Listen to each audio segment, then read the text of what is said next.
I'm Jamie Seeker, and this is What It Takes. Each episode, I sit down with real business owners to talk about their journey, the wins, the challenges, and everything in between. Let's dive in. Hello. Today on What It Takes, we're joined by someone who has worn many hats over the last 14 years. One of those being entrepreneur, educator, marketer, problem solver. Hunter Cambon is the Chief Operating Officer at Page One Digital, where he leads a team focused on building efficient, scalable solutions that help businesses grow their online presence. Before diving into digital marketing, though, Hunter was head of an English department, believe it or not, and spent most of his early career as an educator. His love for problem solving and efficiency led him to the world of SEO and digital marketing, where he now applies his talents in writing, editing, and team leadership to help businesses of all sizes achieve their goals. Hunter is passionate about working with the right people, creating impactful systems, and always keeping the customer at the center of his work. He's also constantly learning, integrating AI and new technologies into his strategies to stay ahead of the curve. We are excited to hear more about his unique journey from the classroom to leading a successful digital marketing agency. So Hunter, hello. How's it going, Jamie? Thanks for having me. Good. Yes. And I'm so excited to talk to you and kind of update and hear how things are going in your company. But first, I just kind of wanted to kick off on your academic start.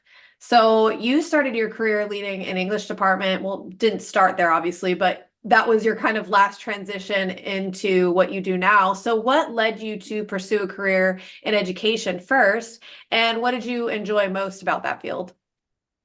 Sure. So the reason I got into it at first, I was new to college, checking out all the different majors that were offered and seeing, all of my friends, my peers go off in 100 different directions. And rather than diving into maybe something a friend was going into or something a parent was pushing me toward, I just kind of took a beat and tried to align on what I enjoy doing most, what I felt like my strengths were. So I did quite a few of those strength finder tests, popular ones that I think a lot of us have heard of, Myers-Briggs and Enneagram, that sort of thing. And that's kind of how I made my first move toward teaching. It wasn't obviously a play for the money, of course. Yes. But one of my strengths was being able to connect with people on a deeper level, impact their next few steps. And that just felt like something I had to do. So I was drawn to it really early on in my college career. And I felt like it was something I had a natural gift toward, and that if I put a little bit more effort toward it, sharpen that skill, I can make a big impact. That's great. So then let's talk a little bit then about the pivot to digital marketing. You made a significant shift from education to digital marketing and SEO. I kind of know the background to this story, but what inspired you to make this career change?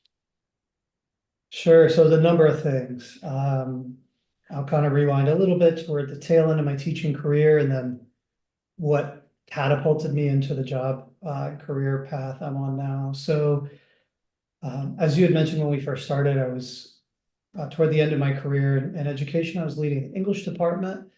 I just earned a master's degree in English literature from the University of Texas. Done some lectures based on the literature I had studied, written a little bit of curriculum. And the next big move for me would have been to become a full-time administrator. So dean or vice principal or principal of a school down here in South Florida. And I knew that if I took that path, I wouldn't have nearly as much time in the classroom. And that's what I was most passionate about, being a teacher.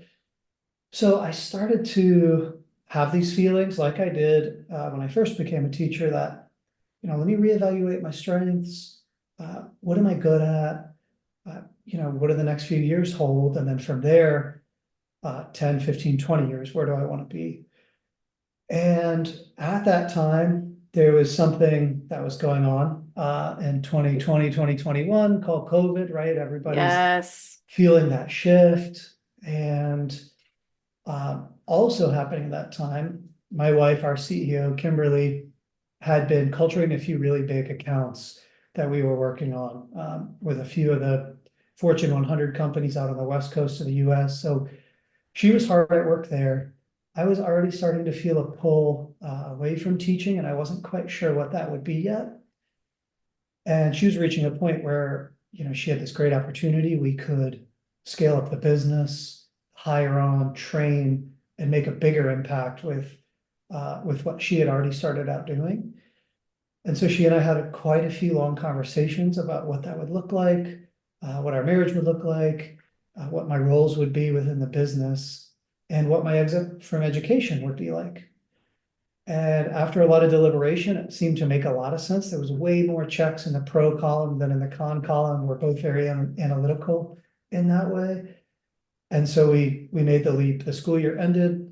I gave notice that I wasn't going to be returning, and started training up my new department chair, passing on my curriculum to the next teacher that would take over for me, and then joined Kimberly here at Page One Digital.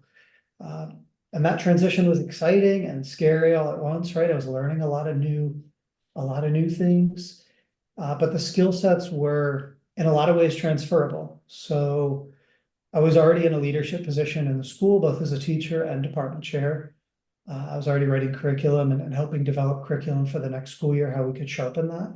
So things like process development, hiring was a big one for us. So being able to hire and identify soft skills that a lot of our interviewees had, who might work and who might not work, came into play. And I won't say the transition didn't come without its challenges, because I think any transition does, but we tried to view those more as opportunities rather than roadblocks. And it's been working out. Absolutely. Well, yeah, before we talk about kind of your skill set and the transferable skills that you touched on, what I was most excited to talk to you about is that husband and wife team in your business. And I think that that is something that may resonate with some of our business owners, because some of us are solo owners. Like myself, some of us have partners, or others that we work with, some silent investors, or some that actually are actively involved. But you have a unique one that I think we do see a lot in small business, is the husband and wife team. So talk to me a little bit about that. You guys had those key conversations before you even transitioned in. It sounds like you clarified some of those roles and talked about that. So walk me through a little bit about some of your fears and some of the things that you guys were excited about. Like you talked about marriage. There's a lot there to kind of unpack, but I think we should spend some time on that for those of us that have partners or have people that we have relationships with that we end up working with in business as well. Sure, that's a good question. I could probably speak on this for quite a while, but I'll try to condense it all down. So you first just mentioned, it's a good point. There's a lot of people that do this. Some of them are successful, some are not successful. So that was the first thing. I didn't feel like I was unique. It's not like I'm blazing a new path and I got to figure it out on my own. So first thing I did when we started to entertain the conversation was call up people that I already knew had done it and were successful at doing it. Yeah, that's key. So That's key. Not a buddy who was also trying it at the same time I was. So people who are successful. So one person really comes to mind. His name's Tom Shea. Runs a successful outplacement agency down here in South Florida for the last 40 years. And he actually was a teacher at the high school I was teaching at for the same amount of time, 11 years. And he left to build what is now his empire. And in doing so, tag teamed with his wife, Maureen. I've known them for a long time. I have a lot of respect for what they've built. And really both of their grace under pressure. Everything always seems so calm and natural to them. So I called Tom and I said, hey, Kimberly and I are thinking about doing what you and Maureen have done. You've been in this for 4 decades now. What do I do? What should I know? And we had a lot of long conversations, both just he and I, plus Tom, Kimberly, our CEO, my wife, and I, just talking about it, hashing things out, asking questions. So that was really helpful. He gave me a lot of guidance there and kind of prepared me for what some of the stumbling blocks could be and were, to be honest. So he's been a great sounding board. And from there, I started to just seek other outside counsel, whether it just be on the internet, seeing if other couples were trying to do what we've done in this field. And I found another great resource. He's blown up now. His name's Alex Hermosi. His wife is Layla Hermosi. They started with $100 million couple. Great podcast as well. But essentially, he and his wife started an agency to launch gyms. They were hyper successful, scaled quickly. And so I started gobbling up his content as well, bought his books, listened to everything that he's put out. And so that was really helpful too, just to see somebody else doing it, getting their advice. And then Kimberly and I setting quite a few ground rules. So I'll share just a couple of those briefly. A big one that a lot of people told us from the outside was, have working hours. Only talk about business from 9 to 5, and then when you're not working, don't talk about it. We tried that. It did not work for us. We're both passionate about what we do. We like seeing our clients' businesses grow. That's why we do what we do. And so what we've come to learn is really there are no working hours, more so just boundaries. So if I ask Kimberly, hey, I got this idea, can I run it by you? Just as simple as that. Can I talk to you about this? It could be 10 o'clock at night. It could be 1 o'clock in the morning. I just woke up thinking about it. If she says, look, I can't take that in right now, I respect it. We don't talk about it. I save it for a different forum, and vice versa. She'll ask me, hey, I got this idea. Can we talk? If I'm in, we go for it. If I'm out, we save it for another time. So less rigid parameters there, and more so just open conversation and honesty was a big one for us.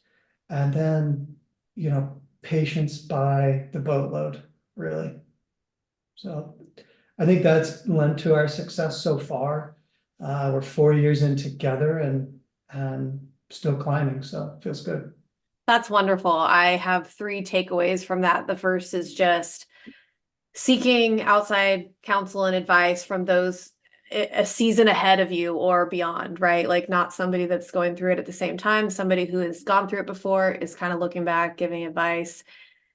Number two, just respecting boundaries, kind of setting those ground rules, acknowledging what works for yourself and kind of respecting the other person in that. And then three, patience, grace, giving giving a lot of that. I think that's really great for any just relationship. Forget about business or anything like that. But I think those are really to any relationship that you have, coworkers, supervisors, or somebody that you're supervising, but especially to us business owners, I think that's really, really great advice, whether we have a partner or not, in just dealing with our team. Sure. So yeah, so thank you for that. And I think that your skill sets, I mean, I've obviously had the luxury of like having conversations with both of you, so I get to see your personalities and things like that. But Yeah. talk to me a little bit about your specific assessments and skill set that you continuously evaluate over the course of your career. It sounds like I think one of those things that have come out is problem solving, especially because you're in that COO role. But as that taking on that role, you focus heavily on creating streamlined systems, problem solving, that kind of stuff. How do those same skills from your academic days apply to scaling and improving Page One Digital? Sure, that's a great question. So from my academic days, I'd say a big takeaway there, as a teacher, you're up in front of say 20 or 30 students per class every day. If you're teaching 5 or 6 classes, you got quite a few personalities coming through your classroom. And so you got to realize that you're not going to reach everybody the same way all the time. But as a good educator, you want to, right? You're always trying to reach as many students as you can where they are. That's part of marketing, right? But the takeaway there is flexibility. So, I come in And a mentor teacher of mine, a guy by the name of Joe Marinero, he was an attorney. He's actually one of my high school teachers, and then my mentor when I started teaching. He really kind of instilled that in me, which is, come into the classroom, you think it's going to go one way, and then it doesn't go that way. It goes a totally different direction. It's okay to acknowledge that and to come into the classroom the next day and say, hey, everybody, yesterday I really wanted you to get this point as a takeaway, and I didn't do that for you. I duffed it. I messed it up. I lost the thread, or I didn't harp on this point enough. Let me try again. I need you guys to understand this. So let me come at it a different angle. And I was really good at doing that in the classroom. And so the buy-in I got from my students just exponentially rose, right? More students wanted to be in my class. Another takeaway was, and I can apply this into the business world, which is if my students had the option to walk out of the classroom, right? Like they didn't have to be in my room. If school was not mandatory, which I knew it was, but if it didn't have to be mandatory, they could just leave. How many students would stay in my class? Would they actually stay and listen to what I had to say and interact with the environment that I was culturing? So I kept coming back to that as a thought as I progressed through my teaching career. And the deeper I got, the more often the answer was yes, they would stay in my classroom. They looked forward to coming to my classroom. And that led to a lot of success in the classroom with classroom management and students understanding the material, more takeaways, that sort of thing. So looking at that from a business perspective and scaling a business, pretty much the same ideas, right? So would my employees want to come and work here? If they had the choice, and in this case, they do have the choice. They can leave if they want. They don't have to be here. So am I culturing an environment where they want to be all hands on deck? We're all pulling in the same direction toward a common goal. So I keep that in the back of my head as I'm working and scaling and hiring. And then going back to the first point I was making, where if I miss something or I don't communicate something effectively, that's okay. But I need to go back and correct it. I need to see if the team is on the same page. And then lastly, another mentor of mine who I've asked a lot of these questions to, he's been here, he's done it, he's successful, a man by the name of Anthony Bruno. He's a restaurateur, very successful in the restaurant business, but still people, connection, just asking him, what can I do differently, or what should I be aware of when I'm leading a team? And something he told me that was a huge light bulb moment was know your role. So know your role within the business. What do you like to do? And are you good at it? If not, it might be better that you ask somebody else to do it, hire somebody else to do that job. So Kimberly and I come back to, this is a quote from Traction, the entrepreneurial book. Are you in the right seat on the bus? Is everybody in the right seat on the bus? And there have been times where I am in the wrong seat on the bus. It took a minute for me to learn, but have less of an ego. Don't fight it. Be open to feedback, and then step aside. If Kimberly's better suited for something, she would take it, and I would pick up slack elsewhere where I was better suited for those roles. And at first it's tough because you don't want to be wrong, and you don't want to let your partner down. Whether it be a married couple or a business partner, but if you don't know your role, then maybe you're not quite sure what you're good at and what you're working on, and that bus isn't going to head in the direction you want it to. So those have all been some transferables from education to business that have taken us a long way so far. Yeah, that's great. Just because you can doesn't mean you should. That's a more succinct way. Yeah, I that's a good way love to put that. it. Yeah, that was my takeaway from Traction. But also like the role defining in that. And I love that that you talked about having a plan and going in with intention, but just to kind of be open to changing that along the way. I think that that's really, really great advice in going into anything with your business or just any kind of strategic planning, right? Like that's why we plan, so that we can go and implement things that we feel like are going to lead us to a goal or whatever, but just knowing that that is going to change. And I think if there's any certainty in life and in the things that we face, it's that it's gonna change, and to be able to go with the flow in that. I love that. And also how you applied, whether you were in the classroom with students or whether it's employees that you have, is this a place where they want to be, and making it a place that, you know, people really want to be, that they're gaining from. So I think that's really good. I think one of the last things that I want to touch on before we wrap it up is just talking about building up Page One Digital. What were some of the challenges that you faced? I know that there were some this year that we were kind of involved with and were on board and kind of talked you through some of that stuff. But what were some of the challenges that you faced when starting or scaling the company? And how did your academic experience kind of prepare you for overcoming some of that stuff? Sure, yeah, we've definitely faced some challenges in the last 4 years. Kimberly's been CEO, founder of this business for a decade now. This is our 10th year in business, so she's seen quite a few ups and downs. But as far as like what prepared me, I will say that you have more resources than you think you have. So oftentimes there's a brick wall and you need to figure out how to go above it or below it, or sometimes just smash through it. But when you're faced with it, there is sometimes a moment of, I don't want to say panic, but uncertainty. Everybody's heard of imposter syndrome. So it's like, oh, do I have what it takes to do this? And in the classroom, there were quite a few moments, especially early on, where a student might ask a question I don't know the answer to, or just kind of put me in a position where I'm like, oh, I'm not the sage on the stage. I need to tell the person I don't know. In business, I'm super willing to do that, to say, I'm not quite sure, I'll get back to you, say with a client. But internally, it's like, okay, I don't know the answer right this minute, but like, I have a ton of resources around me. So what have I done in the past that's similar to this that I could use to get through it? The internet, like, what have other people done? Other businesses have faced exactly what we're facing. So how can I utilize other people's experiences, and then phone a friend, that sort of situation. To speak more directly to the challenges we've been facing, like any business, it's all about the people that are helping you run the business.